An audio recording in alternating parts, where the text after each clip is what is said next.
avec même Anne-Sophie qui est aujourd'hui en Vendée dans une ferme agricole. Pas facile de reprendre l'exploitation de son père. Ah, Niki, viens là.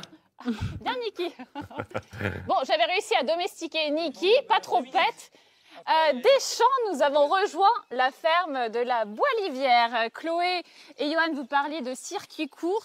C'est la vente aussi en direct à la ferme. On est aux côtés de Morgane, le deuxième fils de la maison.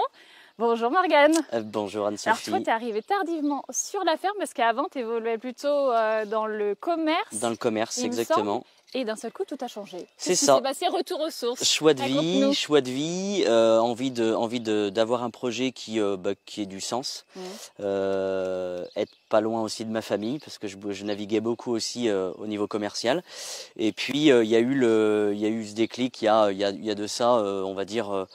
2 ans et demi, et quand les gars ont choisi du coup d'arrêter le lait pour revaloriser autrement en faisant donc de la viande, donc la race Aubrac, et j'avais un projet initialement mais à mon compte pour revaloriser et vendre leurs produits.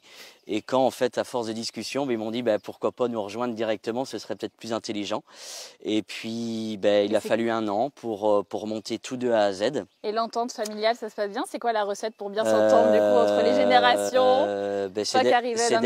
C'est d'être assez souple parce qu'il y a ma rigueur commerciale et il y a aussi ce volume de travail des agriculteurs. Il faut essayer de pallier et puis d'être toujours à l'écoute.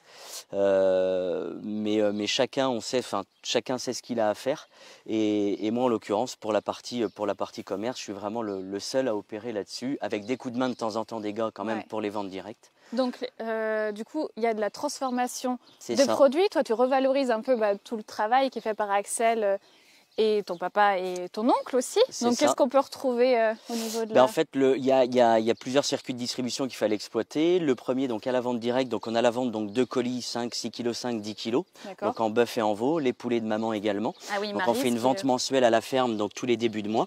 Et puis vu qu'on fait aussi donc toute la partie apéritif, donc bocaux, on va trouver donc nos rillettes de bœuf ici, terrine de foie de bœuf. En bœuf également, on va faire donc le saucisson et chorizo, mais vraiment pur bœuf. Donc on est sur des produits beaucoup moins gras, typiquement féminins aussi, ça plaît beaucoup aux femmes aujourd'hui parce qu'on est sur des produits qui sont moins gras. Et puis sur la partie poulette de maman, on a la partie rillettes de poulet avec rillettes de poulet citron, piment d'Espelette, coteaux du Léon. Ça donne envie. Et beaucoup cuisiné, donc en 470 et 940. D'un projet que vous avez à cœur ici, le projet Alvi sur le bien-être de l'animal. Tu peux m'en parler un petit peu? Alors l'idée c'est d'être autonome, vous l'avez compris dans le système bio avec les gars qui vous ont expliqué ça tout à l'heure. C'est d'être aussi autonome sur la partie revente aussi de nos produits. Dans la vente aussi chez des bouchers traditionnels, etc.